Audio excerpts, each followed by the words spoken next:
وبرکاتہ۔ دوستان محترم، حضرت مولانا محمد محسن صاحب قبلہ ریحانی کا عقد مسنون حضور دائی کبیر کے ہاتھوں ہوا۔ اللہ رب العزت اس میں خوب برکتیں عطا فرمائے۔ اب وہ وقت قریب ہے جب ہم دائی کبیر کے ملفوظات سنیں گے اور اپنی دل کی کھیتی کو سیراب اور آباد کریں گے۔ حضور امیر سنی دعوت اسلامی اپنا تعارف خود ہے۔ مشک آں است کہ خود بگوید، نہ کہ عطار بگوید۔ مشک وہ ہے جو خود مہکتا ہے، یہ نہیں کہتا کہ عطر فروش کی دکان پہ جاؤ۔ امیر سنی دعوت اسلامی کا ایک ایک لفظ زندگیوں کو بدلنے والا۔ ان کی خدمات کا سلسلہ طویل ہیں، بس وقت نہیں ہے۔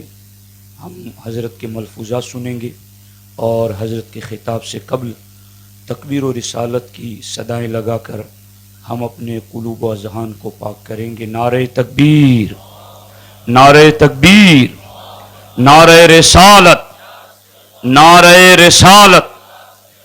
میں ایک نعرہ لگاؤں گا، آپ کو سامنے سے بولنا ہے۔ میں لگاؤں گا اہل سنت، آپ کو بولنا ہے اہل جنت۔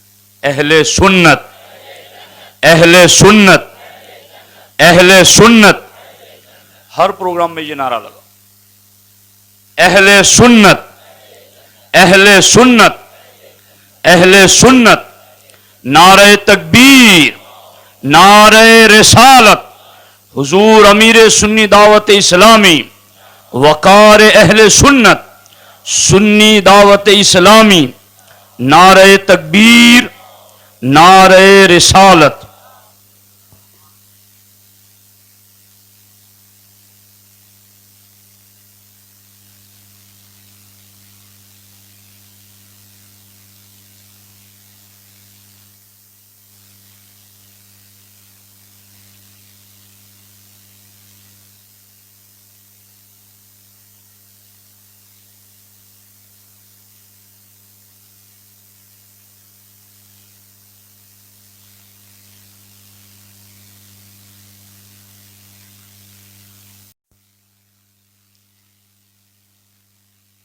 الحمد للہ رب العالمین، والعاقبۃ للمتقین، والصلاۃ والسلام علی سید الانبیاء والمرسلین، وعلی آلہ واصحابہ الطیبین الطاہرین، اما بعد۔ فاعوذ باللہ من الشیطان الرجیم، بسم اللہ الرحمن الرحیم۔ وَذَرُوا ظَاهِرَ الْإِثْمِ وَبَاطِنَهُ إِنَّ الَّذِينَ يَكْسِبُونَ الْإِثْمَ سَيُجْزَوْنَ بِمَا كَانُوا يَقْتَرِفُونَ۔ صدق اللہ العظیم۔ منبر رسول پر جلوگر سادات کرام، مفتیان کرام، علماء ذوی الاحترام، حاضرین و حاضرات و ناظرین، السلام علیکم ورحمۃ اللہ وبرکاتہ۔ میرے پیارے آقا صلی اللہ تعالی علیہ وسلم کے پیارے دیوانوں اور خواتین اسلام، جس آیہ کریمہ کی تلاوت کا میں نے شرف حاصل کیا، اس سے متعلق کچھ معروضات پیش کرنے سے پہلے آقا کریم رؤوف الرحیم علیہ التحیۃ والتسلیم کی بارگاہ بے کس پناہ میں جس طریقے سے میں پڑھاؤں، مرد حضرات بلند آواز میں اور خواتین پست آواز میں درود و سلام کا نذرانہ پیش کرنے کی سعادت حاصل کریں۔ الصلاۃ والسلام علیک یا رسول اللہ، الصلاۃ والسلام علیک یا حبیب اللہ، الصلاۃ والسلام علیک یا نبی اللہ۔ الصلاۃ والسلام علیک یا نور اللہ وعلی آلک و اصحابک یا حبیب اللہ صلی اللہ تعالی علیہ وسلم۔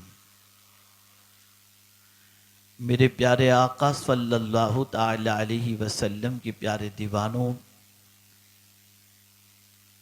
ہم اور آپ اس وقت جس دور سے گزر رہے ہیں وہ بہت ہی سخت امتحان کا زمانہ ہے۔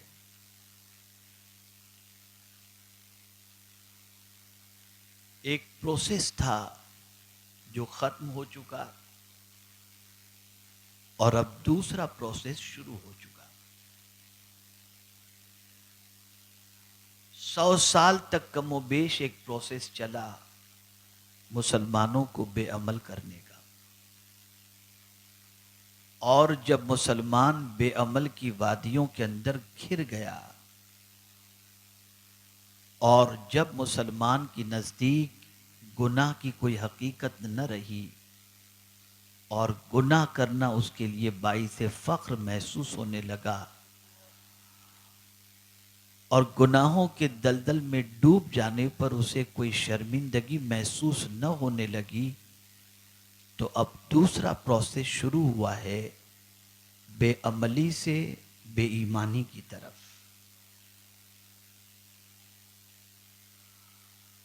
اگر میں یہ کہوں میرے تجزیے کے مطابق تو غلط نہیں ہوگا کہ دور حاضر میں اسلام مسلمانوں کے سینے میں ایک ٹمٹماتے ہوئے دیے کی طرح ہے۔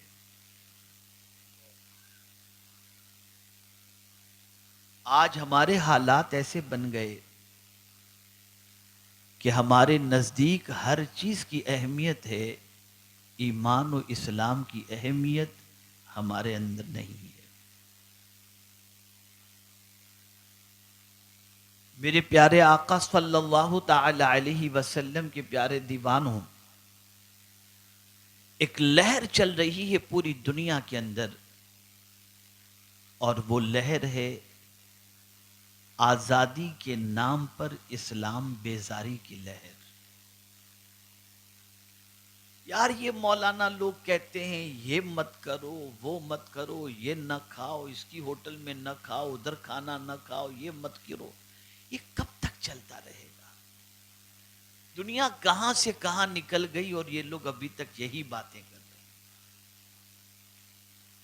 مولانا اپنے دل کی بات نہیں کرتے، اپنے گھر کی بات نہیں کرتے، آپ کو اللہ کی کتاب سناتے ہیں، اس کے رسول کے ارشاد سناتے ہیں۔ ایک زمانہ تھا کہ کانوں سے اللہ اور اس کے رسول کا ارشاد ٹکرا جاتا تو آدمی سارے کام چھوڑ کر اللہ اور اس کے رسول کے ارشاد پر عمل کرنے کے لیے کمر بستہ ہو جاتا کہ یہ میرے رب کا فرمان ہے، اس کے حبیب صلی اللہ علیہ وسلم کا فرمان ہے۔ اور آج مسلمانوں کی پوزیشن یہ ہے کہ اللہ کے فرمان کو سن کر کے اس کے وجود کے اندر تھوڑی سی بھی حرکت اللہ کے فرمان پر عمل کرنے کی نظر نہیں آتی۔ میں اس وقت دنیا کے جن جن خطوں میں جا رہا ہوں اور ملک کے جن جن علاقوں میں جا رہا ہوں، میں محسوس کر رہا ہوں کہ اب کچے دھاگے کی طرح مسلمان کا رشتہ اسلام سے رہ گیا ہے۔ رسول رحمت صلی اللہ علیہ وسلم کا وہ فرمان کہ شام کو مسلمان ہوگا اور صبح کو کافر ہو جائے گا، اور صبح کو مسلمان ہوگا اور شام کو کافر ہو جائے گا، ایمان کو ہاتھ میں رکھنا انگارے کو ہاتھ میں رکھنے کے مترادف ہوگا۔ وہ دور قریب قریب قریب قریب آ چکا ہے۔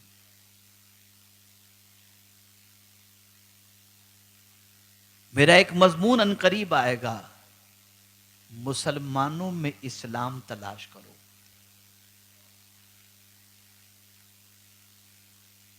جو قوم کلمہ بھی پڑھتی ہو اور اسلام پر کرٹیسائز کرے، جو قوم قرآن کو مانتی ہو اور قرآن پر عمل کرنا اپنے لیے دشوار سمجھے، وہ قوم دوسروں تک اسلام کیا پہنچائے گی اور دوسروں کو قرآن کی تعلیم سے کیا آراستہ کرے گی؟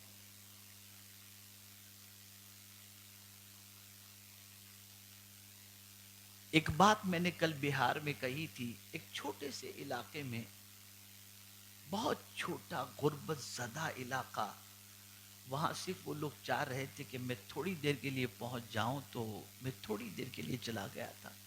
دیہات کے رہنے والے بیچارے سب موجود تھے، چھوٹے چھوٹے بچے گھوم رہے تھے۔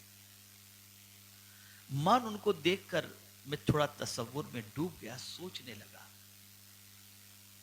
اور اللہ نے میرے دماغ کو روشن کیا اپنے فضل سے، اور جب سوچتا گیا تو مجھے صرف وہیں کا مسئلہ نظر نہیں آیا، یہ پوری دنیا کا مسئلہ نظر آیا۔ جانتے ہیں وہ کیا چیز ہے؟ وہ چیز ہے، میں نے دیکھا بچے یوں بھاگ رہے ہیں، یوں آ رہے ہیں، کوئی تمیز نہیں، کوئی ڈھنگ نہیں، کوئی طریقہ نہیں۔ تب میں نے کہا کہ آج کے ماں باپ بچے پیدا کر کے پالنا بھول گئے۔ آج کا بچہ خود سے پل رہا ہے، اسے یہ بھی نہیں معلوم کہ مجھے کیا کرنا ہے، مجھے کیسے چلنا ہے، مجھے کیسے کھانا ہے، مجھے کہاں کیسے بیٹھنا ہے، مجھے کیا کھانا ہے، کچھ بھی نہیں معلوم۔ خود سے پل رہا ہے، خود سے بڑھ رہا ہے۔ اور تھوڑا سا آگے بڑھتے ہوئے میں کچھ ایک بات عرض کروں، وہ لوگ جو شہروں میں رہتے ہیں اور ماڈرن ورلڈ کے اندر رہتے ہیں، ان کے کانوں تک یہ بات میں پہنچا دوں کہ تمہارے بچے کڈنیپ ہو چکے ہیں، تمہارے بچے ہائی جیک ہو چکے ہیں۔ آپ کہیں گے میرا بچہ میرے سامنے ہے، میں صبح شام اسے دیکھتا ہوں، وہ میرے ساتھ کھانا کھاتا ہے، میرے ہی مکان کے اندر اپنے کمرے کے اندر وہ آرام کرتا ہے، اور حضرت آپ کہہ رہے ہیں کہ میرا بچہ ہائی جیک ہو گیا، یہ کیسے؟ آئیے میں آپ کو سمجھاؤں۔ بچہ آپ کی نگاہوں کے سامنے ہے، لیکن وہ آپ کی فکر نہیں لے رہا، وہ موبائل کے اندر کی فکر لے رہا ہے، وہ گیجٹ میں لگا ہوا ہے، اسے وہاں سے جو کچھ مل رہا ہے اسی کے اعتبار سے وہ اپنا ذہن بنا رہا ہے، اور اسی کے اعتبار سے وہ پل رہا ہے۔ اب وہ آپ کی مرضی پر نہیں چلتا، وہ گیجٹ کے ذریعے ملنے والے پیغام کے مطابق زندگی گزار رہا ہے۔ کل کی مائیں اور کل کے باپ اپنے بچوں کے لیے وقت نکالتے تھے، اور آج کے ماں اور باپ بچہ تھوڑا روئے، گیم لگا دو، چلے اپنے کام کے اندر، دیکھ رہا ہے، ہو گئی چھٹی۔ بچے پل نہیں رہے ہیں، پالا نہیں جا رہا ہے بچوں کو، نسلیں تباہ ہو رہی ہیں، جنریشن پورا تباہ ہو رہا ہے۔ ایک عجیب دور سے ہم گزر رہے ہیں۔ تھوڑا سا اور آگے بڑھ کر کے میں عرض کروں، میاں اولاد کے لیے ٹائم دینا تو چھوڑو، اب تو آدمی خود کو بھی ٹائم اپنے لیے نہیں دے رہا، اس کے پاس خود کے لیے ٹائم نہیں۔ آپ کہیں گے مولانا بڑی بہکی بہکی باتیں کر رہے، نہیں، میں بالکل صحیح کہہ رہا ہوں۔ اب آدمی اپنا بھی نہیں رہ گیا، اس موبائل نے انسان کو اتنا مصروف کر دیا ہے اور اس کی زندگی کا سکون اس طریقے سے چھین دیا کہ صبح آنکھ کھلتے ہی اسے مسواک یا برش کرنے کی فکر نہیں رہتی، پہلے اٹھ کر میسج چیک کرتا ہے، کس کا میسج؟ غیر کی فکر زیادہ ہو گئی۔ رات کو 2 بجے آنکھ کھلی، کھول کے دیکھتا ہے کسی کا کوئی میسج تو نہیں آیا، غیر کی فکر زیادہ ہو گئی۔ نہ آرام کا خیال، نہ طبیعت کا خیال، نہ آخرت کا خیال، نہ دنیا کا خیال. ڈوب گیا انسان اپنی زندگی کے اندر. انسان خود کا بھی نہیں رہ گیا، انسان بھی ہائی جیک ہو گیا.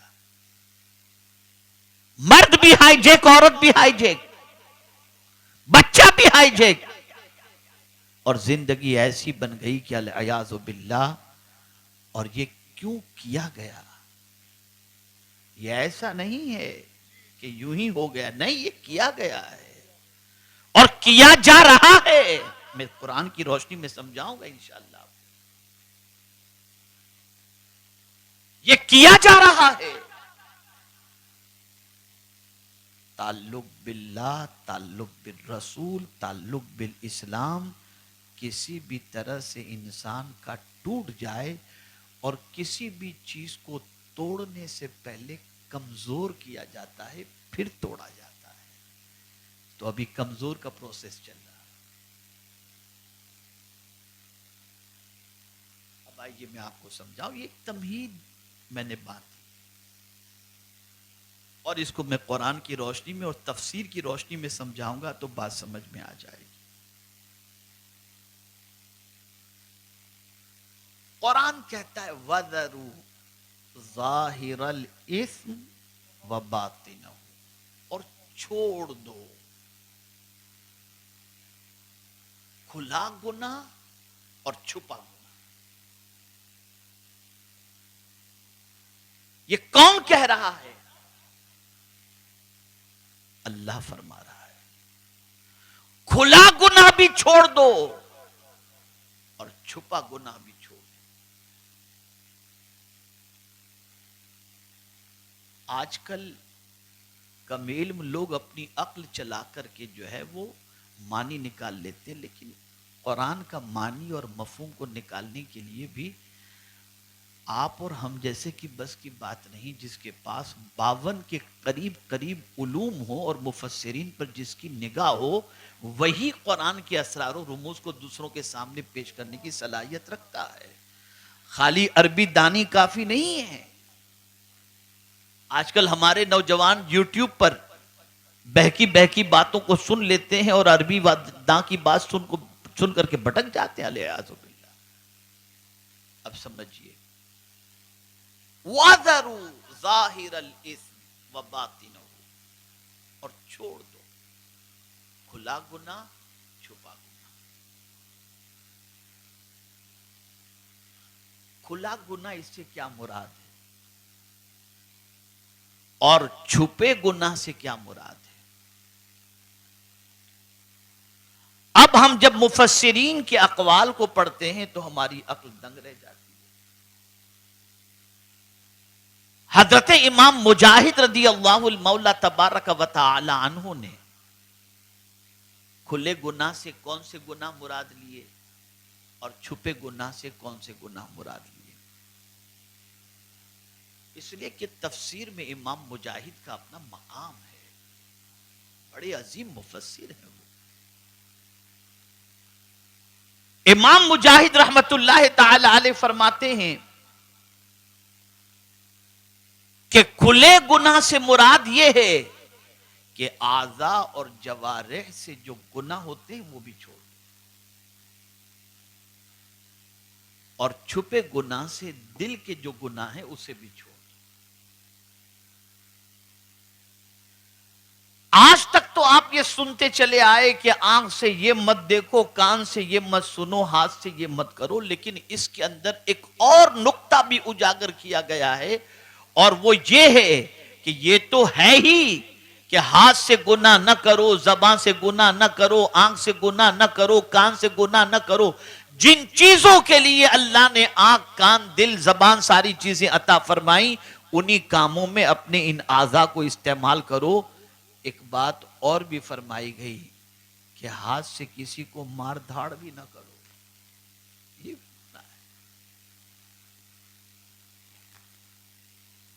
بہت سارے ظالم ایسے شوہر ہوتے ہیں جو اپنی بیوی کی پٹائی کرتے ہیں. ذرا سوچو.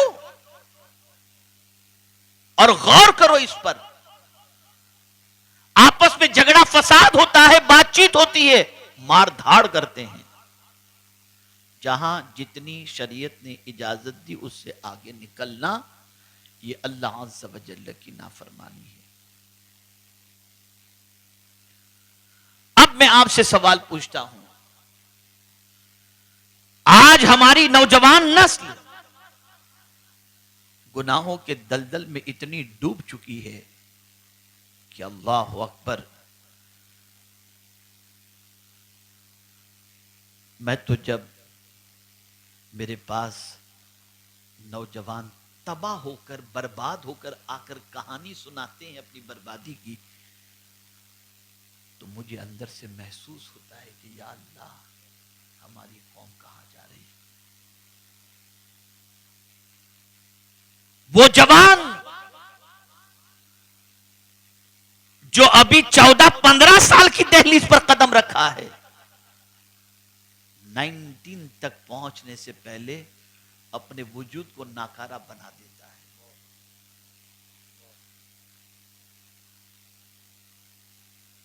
اس حد تک تباہ ہو جاتا ہے کہ ڈپریشن کے شکار ہونے کے ساتھ ساتھ اپنی بیوی کے لائق بھی وہ نہیں رہتا. اس لیے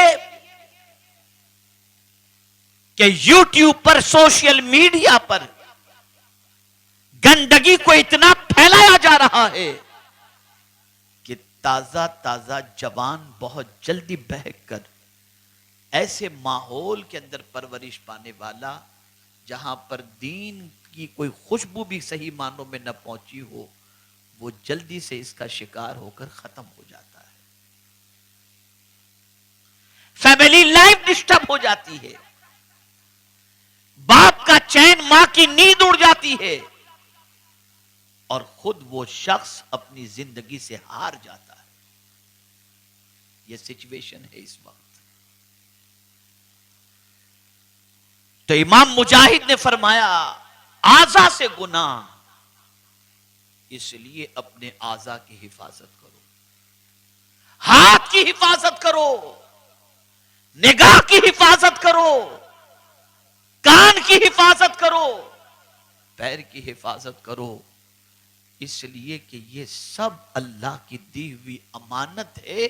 اس کو اسی طریقے سے خرچ کرو جس طریقے سے اللہ نے خرچ کرنے کا تمہیں حکم عطا فرمایا ہے.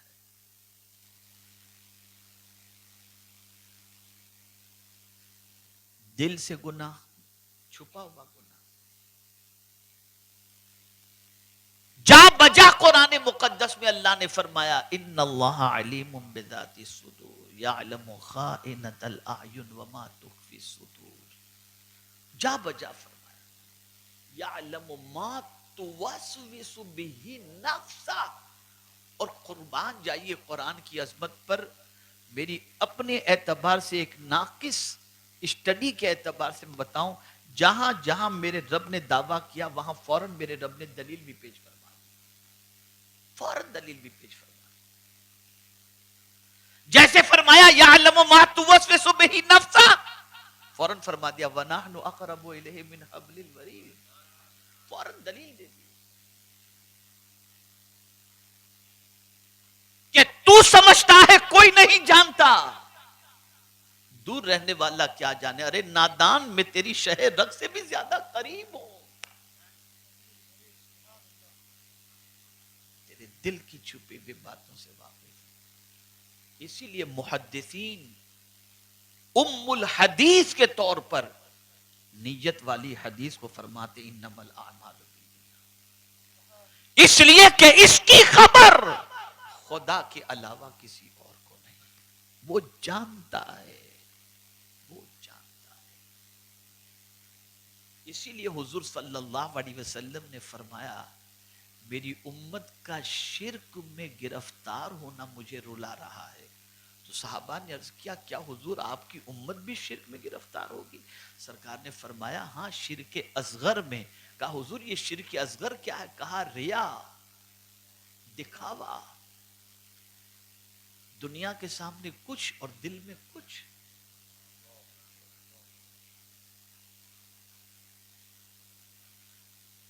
رسول گرامی وقار صلی اللہ تعالی علیہ وسلم کے دیوانوں دل کو درست کرو، اس لیے کہ یہ جسم کا بادشاہ ہے. الا ان فی الجسد مضغۃ اذا صلح صلح الجسد كله واذا فسدت فسد الجسد كله الا وهي القلب. آگاہ ہو جاؤ، جسم میں گوشت کا ایک ٹکڑا ہے، اگر وہ درست رہا تو پورا جسم درست، اگر وہ بگڑ گیا تو پورا جسم بگڑ جائے گا. اور جان لو وہ دل ہے، دل ہے اور دل ہے. لیکن اس دل کے اندر بھی جو نیت ہے وہ رب جانتا ہے، وہ اللہ عز و جل جانتا ہے. میرے پیارے آقا صلی اللہ تعالی علیہ وسلم کے پیارے دیوانوں، اب آئیے میں سمجھاؤں. قرآن تو کہتا ہے کہ دل کے گناہ کو بھی چھوڑ دو، اور آج کا مسلمان کیا کہتا ہے، خواتین خاص طور پر، بیٹا پردہ کرو، حجاب کی پابند. ارے دل کا پردہ کافی ہے، دل کا پردہ کافی. ہو گئی بے باک. یہ سوچ بنی کیسے، یہ فکر بنی کیسے؟ اللہ اکبر. میرے پیارے آقا صلی اللہ تعالی علیہ وسلم کے پیارے دیوانوں، ایک پورا انوائرمنٹ کریٹ کیا جا رہا ہے، پورا ماحول دنیا میں بنایا جا رہا ہے، اور اس طریقے کا ماحول بنایا جا رہا ہے کہ اسلام پر اعتراض کوئی دوسرا نہیں، کلمہ پڑھنے والا خود کہے اور خود ہی کہے کہ دور حاضر میں اسلام پر عمل پاسبل نہیں ہے.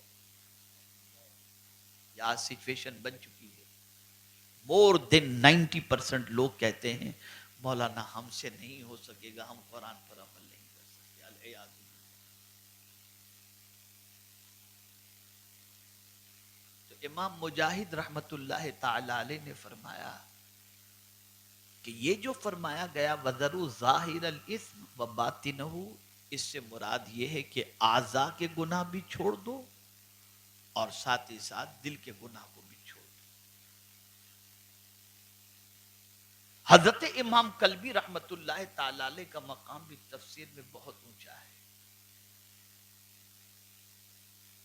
انہوں نے کیا تفسیر فرمائی اس کی؟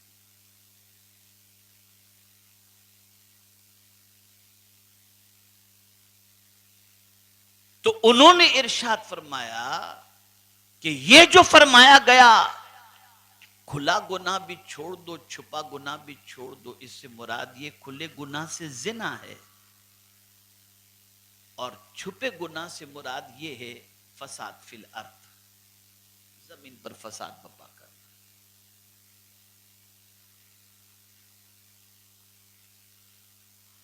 نظر تھی امام کلبی کی کہ وقت آئے گا کہ لوگ چھپ کر زنا کرنے کی بجائے اعلانیہ زنا کریں گے. اگر آج کے دور کا سرمایہ دار اور ماڈرن مسلمان میری بات کو کڑوی نہ سمجھے، مبنی بر حقیقت سمجھے اور ناراض نہ ہو، تو میں اس کو تھوڑا سا سمجھا دوں. 50 سال پہلے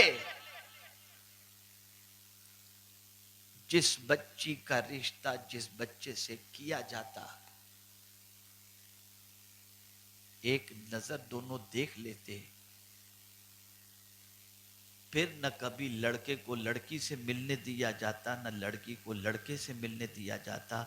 نکاح سے پہلے ایک دوسرے کہیں ملتے بھی نہیں، دیکھتے بھی نہیں. بات تو بہت دور کی بات رہی. ایک ماں اپنی بچی کو کسی لڑکے سے بات کرتے دیکھتی تو روکتے کھڑے ہو جاتے، اور باپ کی غیرت بچی کو تماچا مارنے پر مجبور کر دیتی. اور آج رنگ سیریمنی ہو رہی ہے، بیفور میرج انگیجمنٹ کے اندر ماں اہتمام کرتی ہے، باپ اہتمام کرتا ہے، اور غیر شادی شدہ لڑکے لڑکیاں ایک دوسرے کو رنگ پہنا رہے ہیں. یہ حرام کام آج معاشرے میں ترقی کے نام پر داخل ہو گیا.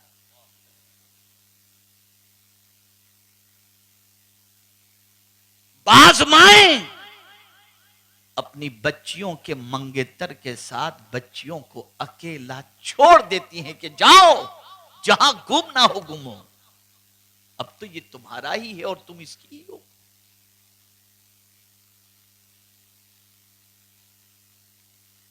اسی لیے قرآن نے کہا وَذَرُوا ظَاهِرَ الْإِثْمِ. حضرت امام کلبی کو معلوم تھا زمانہ آئے گا کہ کھلا ہوا زنا، کھلے طور پر زنا کیا جائے گا، آوارگی ہوگی، بد کرداری ہوگی. ابھی اتوار کی بات ہے، گزشتہ اتوار کی. میں عمومی طور پر میری کسی تقریر کے حوالے سے نہیں کہتا کہ ضرور سنیے گا، لیکن اتوار کو جو دانشوروں میں تقریر مالیگاؤں کے اندر ہوئی ہے اس کا موضوع ہے سب کچھ ہے سکون نہیں. اس موضوع پر گفتگو ہوئی، سنیے گا آپ. دوپہر میں ایک نشست تھی بیپاریوں کی. اس نشست کے اندر انہوں نے مجھ سے کہا کہ آپ ہمیں کچھ فرمائیں، چونکہ سب سرمایہ دار تھے. میں نے کہا بڑی معذرت کے ساتھ ایک بات عرض کرتا ہوں، رشتہ طے ہو جائے نا تو بچے بچیوں کو اکیلے میں ملنے مت دو. میرے سامنے 200 سے زیادہ ایسے کیسز ہیں جو کیس کا معاملہ یہ ہے کہ شادی کو یعنی نکاح کو 1 ہفتہ باقی ہے، کارڈ تقسیم ہو گیا اور دونوں کے درمیان بات چیت ملنے ملانے کی وجہ سے کچھ تھوڑی سی انبن ہو گئی تو لڑکے نے کہہ دیا مجھے لڑکی کے ساتھ شادی نہیں کرنی، رشتہ ٹوٹ گیا. اب وہ لڑکی زندگی بھر بیٹھی ہے. سب کو معلوم یہ گھوم چکی ہے اس کے ساتھ. داغدار سے جب داغدار آم آپ نہیں کھاتے ہیں زندگی تو برباد ہو گئی.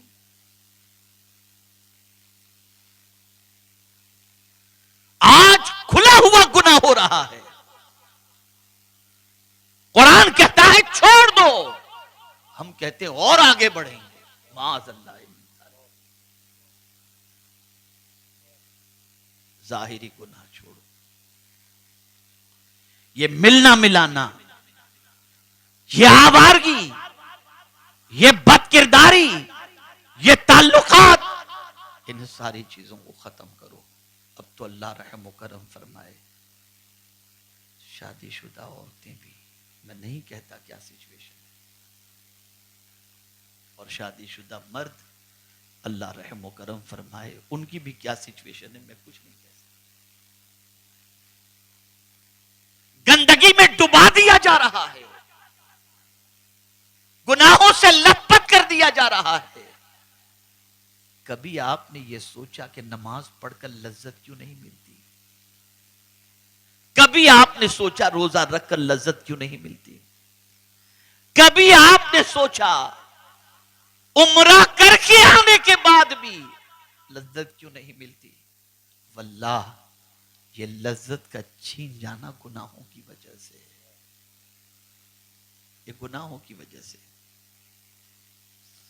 آپ سوچتے ہوں گے کیا عبادت میں بھی لذت ہوتی ہے؟ ارے میرے بھائی، اگر عبادت میں لذت نہ ہوتی تو خاتون جنت یہ کیوں کہتی کہ مولا تو نے رات کتنی چھوٹی بنائی ہے کہ فاطمہ جی بھر کر سجدہ بھی نہیں کر سکتی. یہ لذت ہی تو تھی، یہ لذت ہی تو تھی کہ مولا علی کہتے ہیں حالت نماز میں رہوں تو تیر نکال لینا. یہ لذت ہی تو تھی نماز. آج قرآن کی لذت ختم، نماز کی لذت ختم، روزے کی لذت ختم، حج کی لذت ختم، سب ختم ہو چکا. کوئی ذائقہ دار، اس لیے کہ ہم نے گناہوں سے بچنا چھوڑ دیا. ہم تو بیپاری بن گئے، پورے کے پورے بیپاری. پڑھیں گے بھی وہی جس میں ثواب بہت زیادہ ہوگا.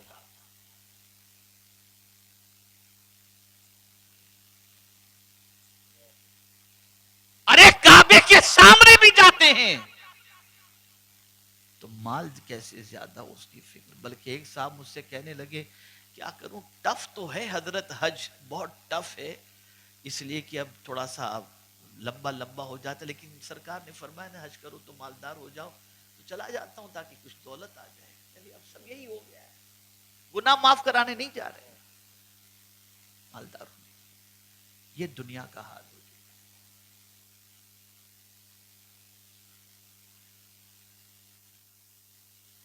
اور خاص طور پر ہماری عورتیں روزے بھی رکھیں گی، بہت زیادہ عبادت کرتی ہیں، وہ روزے بھی رکھتی ہیں، تلاوت بھی کرتی ہیں، وظیفے بھی پڑھتی ہیں، لیکن انسٹاگرام نہیں چھوڑتی، یہ سب نہیں چھوڑیں گے، سیریل نہیں چھوڑیں گے.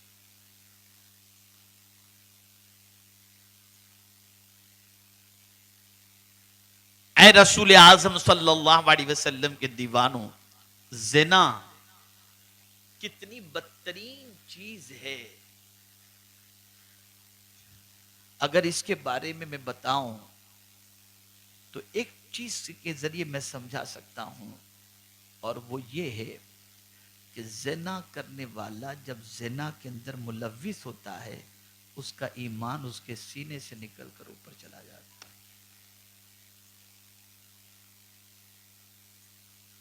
رات کو اگر کسی نے زنا کیا، صبح اس کا چہرہ سیاہ ہو جائے گا. یوں ہی بیوٹی پارلر کا سلسلہ تھوڑی شروع ہوا ہے، یوں ہی میک اپ کی ضرورت تھوڑی شروع ہو گئی. ارے کوئی ایک شادی ایسی بتا دو جس شادی کے اندر دلہن سنورنے کے لیے بیوٹی پارلر نہ جاتی ہو، ہزاروں روپے خرچ نہ کرتی ہو. اس کے بغیر وہ اچھی نہیں لگے گی. لیکن آؤ میں تمہیں بتاؤں، اگر تمہیں بیوٹی پارلر نہیں جانا اور خوبصورت نظر آنا ہے، تہجد پڑھو، اللہ دن میں تمہارے چہرے کو منور کر دے گا. تمہیں کسی میک اپ کی ضرورت نہیں پڑے گی. باوضو رہو، تمہارا چہرہ منور ہوگا. درود شریف کی کثرت کرو، تمہارا چہرہ منور ہوگا. تلاوت قرآن کرو، تمہارا چہرہ منور ہوگا. گناہوں سے بچو، تمہارا چہرہ منور ہوگا. آج زنا پھیلایا جا رہا ہے، دلال بن رہے ہیں کچھ لوگ، میڈیٹر بن رہے ہیں کچھ لوگ، عورتیں اور لڑکیوں کے اور لڑکوں کے تعلقات قائم کرانے کے اندر. کہاں جا رہا ہے ہمارا معاشرہ؟ کس طرف جا رہے ہیں ہم لوگ؟ اور اسی طریقے سے قرآن میں رب نے فرمایا وَلَا تَقْرَبُوا الزِّنَا، زنا کے قریب بھی مت جاؤ، زنا کے قریب بھی مت جاؤ. اور قرآن نے یہ جو فارمولا دیا ہے نا، اس کو سمجھیے گا. چوری کی بات آئی تو مرد کا ذکر پہلے کیا، اور زنا کی بات آئی تو عورت کا ذکر پہلے کیا. وَالسَّارِقُ وَالسَّارِقَةُ فَاقْطَعُوا أَيْدِيَهُمَا، چوری کرنے والے اور چوری کرنے والی دونوں کے ہاتھ کاٹے جائیں. لیکن زنا کی بات آئی تو قرآن پہلے مرد کا ذکر نہیں کرتا، عورت کا ذکر کرتا ہے. الزانیۃ والزانی، اس لیے پہلے ذکر کیا. عورت اگر نہ چاہے تو کوئی مرد اس پر قابو پا نہیں سکتا. کہیں نہ کہیں سے اس کے اندر کوئی لچک ہوتی ہے جس کی وجہ سے مرد اس کی طرف مائل ہو جاتا ہے. کوئی نہ کوئی چیز ایسی ہوتی ہے. اسی لیے تو حضور صلی اللہ علیہ وسلم نے فرمایا عورت ایسی خوشبو لگائے جو خوشبو کا رنگ ظاہر ہو، خوشبو نہ پھیلے. لیکن آج گھر میں ہوتی ہیں تو بدبودار بن کر، اور باہر نکلتی ہیں تو مہنگا پرفیوم لگا کر. اور ایسی عورت کے بارے میں حضور نے فرمایا وہ بدکردار عورت ہے جو خوشبو لگا کر باہر نکلتی ہے. حضور نے اس کے لیے فتویٰ دیا کہ یہ عورت اچھی نہیں ہے. کس نے تمہیں ان چیزوں پر لگا دیا؟ کس نے لگا دیا؟ شیطان نے لگا دیا. زندگی برباد ہو رہی ہے، گھر ٹوٹ رہے ہیں، سکون غارت ہو رہا ہے، وجہ سب سے بڑی یہ ہے کہ ہم نے قرآن اور احادیث کو پیش نظر نہیں رکھا. کیا پورے معاشرے کی عورتیں ایسی ہیں؟ نہ. آج بھی ہماری قوم کی بہت ساری خواتین اتنی نیک ہیں، اتنی پرہیزگار ہیں کہ جو قدم قدم پر اپنے بچے اور بچیوں کے نوک پلک کو درست کرنے کی کوشش کرتے ہیں. تو امام قلبی نے یہ فرمایا کہ ظاہری گناہ سے مراد زنا ہے اور باطنی گناہ سے مراد جو ہے، چھپے گناہ سے مراد فساد فی الارض. یہ جھگڑا، فساد، لڑائی جھگڑے، یہ فساد فی الارض، اسے چھوڑ دو. بلکہ مومنوں سے تو قرآن نے کہا وَلَا تَنَازَعُوا فَتَفْشَلُوا وَتَذْهَبَ رِيحُكُمْ، مت جھگڑا کرو، تمہاری ہوا اکھڑ جائے گی. گھر میں میاں بیوی کا جھگڑا ہو تو بچوں کا فیوچر برباد. باپ بیٹے کا جھگڑا ہو تو گھر کا سکون ختم. قرآن نے منع کیا قرآن نے روکا قرآن. تو امام قلبی نے چھپے اور ظاہری گناہ سے مراد یہ لیا کہ زنا اور فساد فی الارض. اور تھوڑا سا آگے بڑھیں، حضرت سعید ابن جبیر رضی اللہ تعالی تفسیر میں ان کا بھی بڑا اونچا مقام ہے. انہوں نے کیا مراد لیا؟ انہوں نے مراد یہ لیا محارم سے نہیں، انہوں نے مراد لیا زنا، ظاہری گناہ سے زنا مراد لیا نہیں، محارم. حضرت سعید ابن جبیر نے محارم سے نکاح کرنا، جو عورتیں حرام ہیں ان عورتوں سے نکاح کرنا، اسے چھوڑ دو. یہ دور جاہلیت میں یہی ہوتا تھا، یہی ہوتا تھا. یہ تو اسلام ہے جس نے رشتوں کا تقدس عطا فرمایا ہے. لوگ بہنوں سے، بیٹیوں سے، خالاؤں سے، ارے یہاں تک قرآن میں ہے کہ سوتیلی ماں سے بھی بیٹا نکاح کر لیتا. یہ دور تھا. تو اس سے مراد یہ ہے. اور میں تھوڑا سا آج کل اندر سے جلا ہوا ہوں اور تھوڑی سی کڑوی باتیں میں حالات دیکھ کر کے کہہ رہا ہوں. میری وہ بہنیں جو گھر کے اندر ٹریک اور جینز پہن کر اور ٹی شرٹ پہن کر کے آج کے دور کے اعتبار سے شروع ہو چکی ہیں کہ نائٹ ڈریس کے اندر اب پہلے نائٹی پہنتی تھی یعنی لمبا گاؤن پہن لیتی تھی یا شلوار قمیض پہنتی تھی، اب سب چھٹی جوان بچیاں بھی ٹی شرٹ اور ٹریک پہن کر کے گھومتی ہیں. ڈرو، اللہ سے ڈرو. کیا کر رہی ہو تم لوگ؟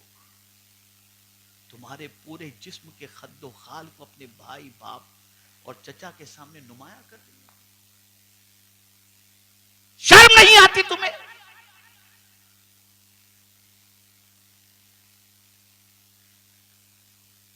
ایسے کپڑے پہنتے ہو کہ پورا جسم تمہارا تمہارے گھر والوں کے سامنے آیا ہو رہا ہو اور خد و خال ظاہر ہو رہے ہوں. ایسے کپڑے پہن رہی ہو تم. جن نوجوانوں کے سامنے گندی پکچریں ہوں، ان کے سامنے اس طریقے کے لباس پہن کر کوئی بھی آئے گا تو اس کا ذہن بھٹکے گا. رشتوں کا تقدس، غذا کا حلال اب کہاں رہ گیا؟ میں خود آپ کو بتاؤں، میرے سامنے میں ایویڈنس ہوں، میں پورا گواہ ہوں، میں جانتا ہوں ایک بھائی نے اپنی بہن کے ساتھ 9 مہینے تک زنا کیا اور اس کے بعد اس کے بطن سے بچہ پیدا ہوا. حقیقی بھائی نے اپنی بہن کے ساتھ زنا. کس چیز سے رغبت ملی؟ ایسے لباس کی وجہ سے.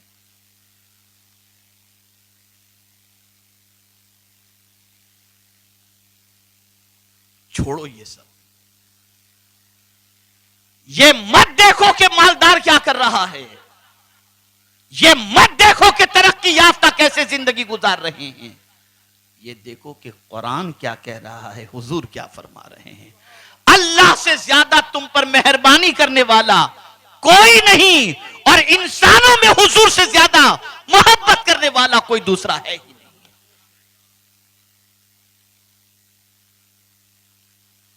تو محارم سے نکاح کے بارے میں فرمایا کہ ان سے نکاح چھوڑ دو۔ تو دور جاہلیت میں یہ ہوتا تھا، اور اب سوشل میڈیا کے ذریعے ان چیزوں کو پھر سے رواج دیا جا رہا ہے۔ میں جانتا ہوں کچھ رشتے والوں کو، یعنی معاشرے کے کچھ ایسے بھی لوگ ہیں کہ میں نہیں بتا سکتا، میں جو دیکھ رہا ہوں اور جو حالات ہیں بڑے خراب ہیں۔ اور حضرت سعید ابن جبیر نے باطنی گناہ سے زنا مراد لیا، کہ لوگ جو چھپ کر، اس لیے کہ اس زمانے میں ایسا ہوتا تھا باقاعدہ کوٹھے پر لوگ جاتے تھے، شریف بھی جاتے تھے اور جو ہے وہ دوسرے قسم کے لوگ بھی جاتے تھے، لیکن شریف چھپ چھپ کے جاتے تھے، اس لیے فرمایا گیا کہ چھپ کر بھی یہ گناہ نہ کرو۔ اور آج بھی اگر ہم دیکھیں تو بہت سارے شریف ایسے ہوتے ہیں جو چھپ کر کہیں جا کر کے زنا کرتے ہیں، کہ جہاں کوئی دیکھنے والا نہ ہو وہاں جا کر کرتے ہیں، کسی کو کیا خبر ہوگی، کوئی رشتہ داری نہیں، وہاں جا کر کرتے ہیں۔ تو قرآن نے کہا یہ بھی بند کرو، نہ کرو۔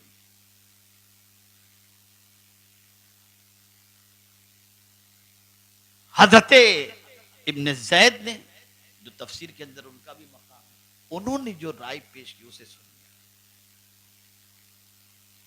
انہوں نے فرمایا کھلے گناہ سے مراد ننگا پن ہے، کھلے گناہ سے مراد ننگا پن ہے۔ اب سن لو، مغرب تو یہی چاہتا ہے کہ آپ کے جسم پر کپڑا رہے ہی نہیں، انہیں تو سب سے اچھا وہ لگتا ہے جو مادر پدر آزاد کپڑے سے پاک ہو کر کے زندگی گزارے۔ یہ ننگے پن کی تہذیب کو عام کیا جا رہا ہے۔ خواتین یہاں تک کہ اپنا گلا بڑا پہن کر کے گھومتی ہیں، مرد حضرات کو دیکھو تو برمنڈا پہن کر کے گھومتے ہیں، اور یہ ننگا پر عام کیا جا رہا ہے۔ چلے جائیے بیچ پر، آپ کسی طرح سمندر کے کنارے پر، لوگ جاتے ہیں سمندر کے کنارے پر گھومنے کے لیے ننگا پر۔ اب کپڑے اتنے پتلے ہو گئے کہ اندر کا لباس چھلکتا ہے، اور جو جتنا زیادہ جسم کی نمائش کرے اتنا ہی زیادہ ترقی یافتہ سمجھا جاتا ہے۔ قرآن کہتا ہے چھوڑ دو اسے۔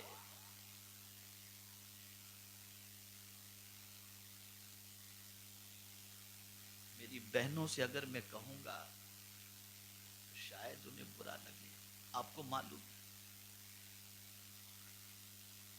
اگر آج کی عورت یہ سمجھتی ہو کہ صرف کپڑا پہن کر جسم کو چھپا دینا یہی ستر عورت ہے، نہ، تمہارا بال چھپانا بھی ستر، بال بھی ستر کرنا ہے، اس کا چھپانا تمہارے لیے ضروری ہے۔ آج کیا کرتی ہیں وہ، پتہ نہیں کیا کس طریقے سے، کیا اس کو کہتے ہیں مجھے تو نہیں معلوم، وہ کچھ کراتی ہیں اسکیٹنگ کچھ کیا پتہ نہیں کر کے اتنے لمبے لمبے بال لٹکتے ہوتے ہیں، سب کو پتہ چلے ان کے بال۔ اللہ اکبر، اللہ اکبر۔ اب میں جو عرض کرنے جا رہا ہوں اسے سن لو۔ جس چیز کو چھپانا فرض ہے، اگر تم نے اس کو نہیں چھپایا اور مر گئی، پوری دنیا مل کر تمہارے لیے قرآن کا ایصال ثواب کرے، کوئی فائدہ نہیں پہنچے گا، اس لیے کہ تم نے اللہ کے حکم کا جنازہ نکال دیا اور تمہیں شرم بھی نہیں آئی۔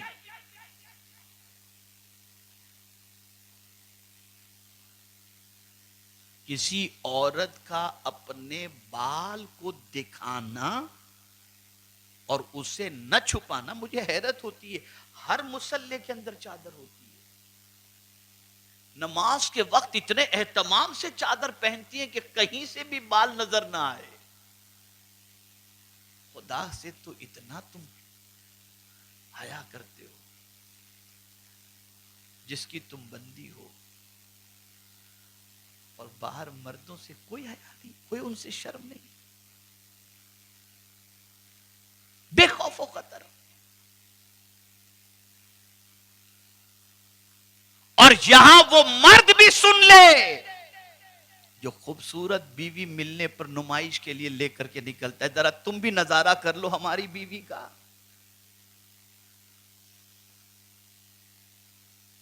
اور دوستانہ کرواتے ہیں، اپنے دوستوں کے ساتھ ہاتھ ملواتے ہیں اور سمجھتے ہیں کہ یہ آج کے دور کی ضرورت ہے. یہ ضرورت نہیں، اللہ کے عذاب کو دعوت دینے کے مترادف ہے.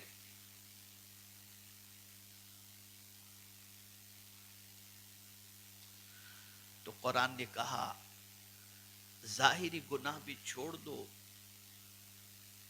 کھلا گناہ بھی چھوڑ دو، چھپا گناہ بھی چھوڑ دو، اور اگر کوئی کرے تو قرآن نے کہا ان الذین یکسبون الاثم سیجزون بما کانوا یقترفون. بے شک جس نے گناہ کمایا، کر لیا اس نے گناہ. انداز دیکھیے تیور قرآن کا، انداز دیکھیے. یہ نہیں فرمایا یجزون، سیجزون فرمایا، سیجزون فرمایا. ان قریب یعنی اب ڈھیل نہیں ہوگی. سوفا اور سین کے اندر فرق ہے. سوفا میں تھوڑی سی تاخیر ہوتی ہے کہ بعد میں پکڑ ہو جائے گی، لیکن جہاں سین آیا نا وہاں ان قریب فوراً پکڑ کی بات. کہ جو گناہ تم نے کیا ہے ان قریب اس کے سلسلے میں اس کا بدلہ تمہیں دیا جائے گا، یعنی دنیا میں بھی دیا جائے گا اور آخرت میں بھی اس کا بدلہ دیا جائے گا.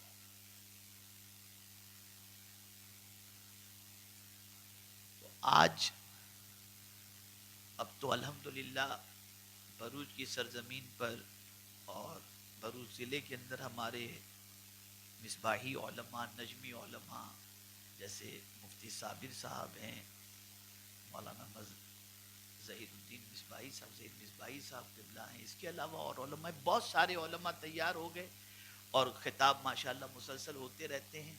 اب یہاں میری کوئی آنے کی حاجت بھی نہیں ہے اور آپ ان سے ماشاءاللہ مسلسل سنتے رہتے ہیں اور بہت ساری مفید باتیں آپ ان لوگوں سے سنتے رہتے ہیں. تو بس میرے کہنے کا آج مقصد سب سے بڑا یہ ہے کہ شادیوں میں غلط رسم و رواج کو ختم کرو، مرد و زن کے اختلاط کو ختم کرو. میری بہنیں، میری بچیاں، ان سے میں گزارش کروں گا کہ آپ بہت عظیم ہو اور دنیا آپ کو اس راہ پر لے جانا چاہتی ہے جس راہ پر چلنے کے بعد دہکتے ہوئے شعلے ہی جہنم کے استقبال کے لیے تیار ہوں. اور حضور اس لیے آئے تاکہ تمہیں عزت و مقام اور مرتبے سے تمہارا جو ہے اس کو عطا فرما دیں اور تم کو ایک مقام عطا فرما دیں.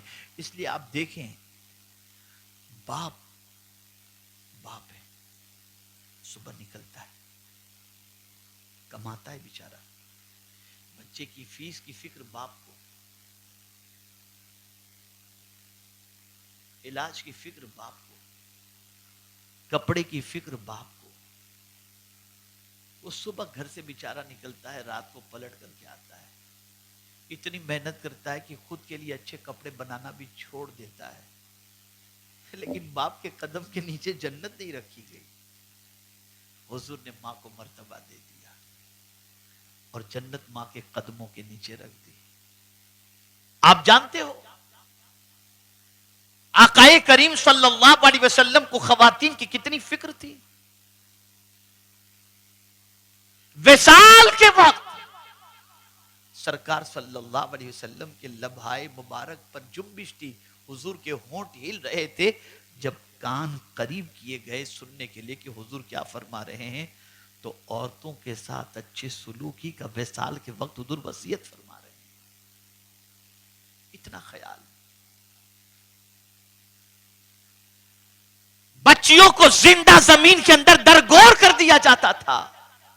بچیوں کو پالنے کا سلیقہ اور جذبہ کس نے عطا کیا اور اس پر جنت کی بشارت کس نے عطا فرمائی؟ مدینے کے تاجدار صلی اللہ علیہ وسلم. بہت عزت اسلام نے عطا کی، بہت عزت اللہ کے رسول صلی اللہ علیہ وسلم نے عطا کی. خواتین کو چاہیے اپنی زندگی کو قانون الہی اور قانون رسول صلی اللہ علیہ وسلم کے سانچے میں ڈالیں، اور مرد حضرات کو بھی چاہیے کہ وہ بھی اپنی زندگی کو اللہ اور اس کے رسول کے ارشادات کے مطابق گزارنے کی کوشش کریں. آپ خالی 5 وقتہ نماز پڑھیں اور گناہوں سے بچیں، چھپے گناہ سے بھی بچیں اور ظاہری گناہ سے بھی بچیں. انشاءاللہ العظیم تقوی کی دولت آپ کو نصیب ہو جائے گی، اور جو متقی ہو گیا اللہ اس کے سارے کام کو آسان بھی کر دیتا ہے اور اسے عزت و سربلندی عطا فرما دیتا ہے. نہ چھپ کر کوئی گناہ کرو، نہ ظاہر میں کوئی گناہ کرو. اللہ سے ڈرو کہ اس کی پکڑ سے بڑی پکڑ کسی کی ہے ہی نہیں. اس سے ڈرو اور اپنی زندگی کو اللہ اور اس کے رسول کے ارشاد کے مطابق گزارنے کی کوشش کرو.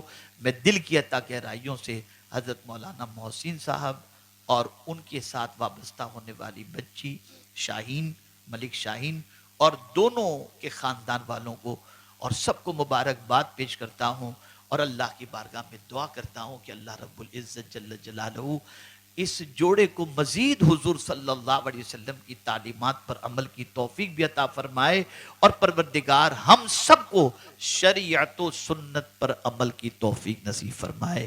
وما علینا الا البلاغ المبین. السلام علیکم ورحمۃ اللہ. مصطفیٰ جان رحمت پہ لاکھوں سلام، شمع بز میں ہدایت پہ لاکھوں سلام. مصطفیٰ جان رحمت پہ لاکھوں سلام، شمع بز میں ہدایت پہ لاکھوں سلام. شب اسرا کے دولہ پہ دائم درود، شب اسرا کے دولہ پہ دائم درود. نوشائے بز میں جنت پہ لاکھوں سلام. مصطفیٰ جانے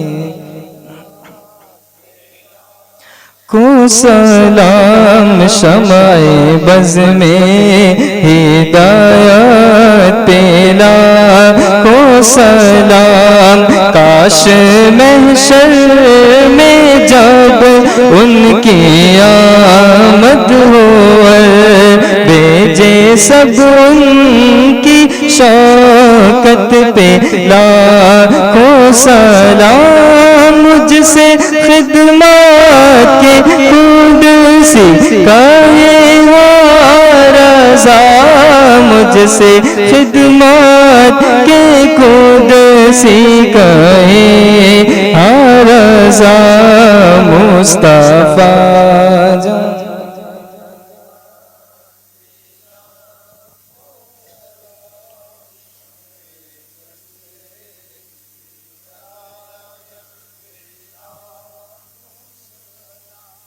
کچھ حضرات مرید بننا چاہتے ہیں، ان کی درخواست آئی ہے.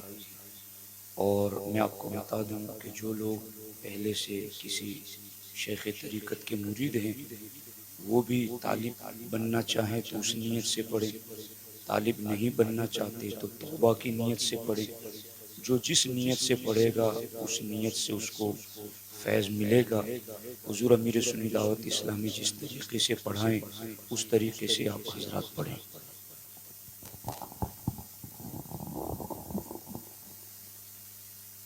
بسم اللہ الرحمن الرحیم. استغفر اللہ ربی من کل ذنب و اتوب الیہ. توبہ کرتے ہیں پچھلے سارے گناہوں سے، آج کے بعد ہر گناہ سے بچنے کی کوشش کریں گے. ہر فرض و واجب اور سنت ان کے وقتوں پر ادا کرنے کی کوشش کریں گے. ہم سلسلہ قادریہ، نوریہ، برکاتیہ میں داخل ہوتے ہیں۔ اے اللہ ہمیں غوث پاک کے غلاموں میں قبول فرما، قیامت کے دن ان کے ساتھ حشر فرما۔ الہی خیر گردانی بحق کے شاہ جیلانی، الہی خیر گردانی بحق کے شاہ جیلانی، الہی خیر گردانی بحق کے شاہ جیلانی۔ الحمدللہ رب العالمین والصلاة والسلام علی سید الانبیاء والمرسلین وعلی آلہ واصحابہ الطیبین الطاہرین۔ اللہم انک عفو تحب العفو فاعف عنا یا کریم۔ اللہم انا نسألک العفو والعافیہ والمعافاة الدائمة فی الدین والدنیا والآخرہ والفوز بالجنة والنجاة من النار یا عزیز یا غفار یا رب العالمین۔ اللہم احینا مسلما وَأَمِتْنَا مُسْلِمًا وَاحْشُرْنَا فِي زُمْرَةِ الْمُسْلِمِينَ۔ اللہم ارزقنا الاستقامة على الإيمان، اللہم ارزقنا الاستقامة على الإيمان، اللہم ارزقنا الاستقامة على الإيمان۔ اللہم انا نعوذ بک من الفتن ما ظہر منها وما بطن، اللہم انا نعوذ بک من فتنة المسیح الدجال، اللہم استرنا بسترک الجمیل، اللہم استرنا بسترک الجمیل، اللہم استرنا بسترک الجمیل۔ یا اللہ یا رحمان یا رحیم، آقا کریم صلی اللہ علیہ وسلم کے صدق و طفیل جتنے بھی مرد حضرات اور خواتین اسلام یہاں پر حاضر ہیں، جو کچھ بھی میرے مولا آج تک ہم سب سے غلطیاں ہوئی ہم اس سے سچے دل سے توبہ کرتے ہیں۔ مولا ہمیں معاف فرما دے، تجھے معاف کرنا پسند ہے مولا۔ ہم کمزور ناتواں شیطان اور نفس کی شرارتوں کے شکار ہو کر تیری نافرمانی کی دہلیز پر بھی پہنچ گئے اور گناہوں میں گرفتار ہو گئے، لیکن تو غفار ہے۔ تو نے خود اپنے محبوب سے فرمایا نبئ عبادی انی انا الغفور الرحیم۔ تیرے اس فرمان پر لبیک کہتے ہوئے ہم تیری بارگاہ میں توبہ و استغفار کرتے ہیں۔ مولا ہمیں معاف فرما دے، مولا ہمارے گناہوں کو معاف فرما، آئندہ گناہوں سے بچنے کی توفیق عطا فرما۔ ہم جو بھی کام کریں تجھے راضی کرنے کے لیے کریں، تیری خوشنودی کی خاطر کریں، تیرے حبیب صلی اللہ علیہ وسلم کی خوشنودی کی خاطر کریں۔ یا اللہ مولانا محسن اور شاہین جو رشتے ازدواج میں منسلک ہوئے، میرے مولا آقا کریم صلی اللہ تعالی علیہ وسلم کی محبت میں انہیں جینے مرنے کی توفیق نصیب فرما، اور ہم سب کو بھی تیرے اور تیرے حبیب صلی اللہ علیہ وسلم کی محبت میں جینے مرنے کی توفیق نصیب فرما، فضل فرما، کرم فرما، رحم فرما۔ ان اللہ وملائکتہ یصلون علی النبی یا ایہا الذین آمنوا صلوا علیہ وسلموا تسلیما۔ اللہم صلی علی سیدنا و مولانا محمد معدن الجود والکرم وآلہ وصحابہ وبارک وسلم، وأفوض أمري إلى الله إن الله بصير بالعباد برحمته۔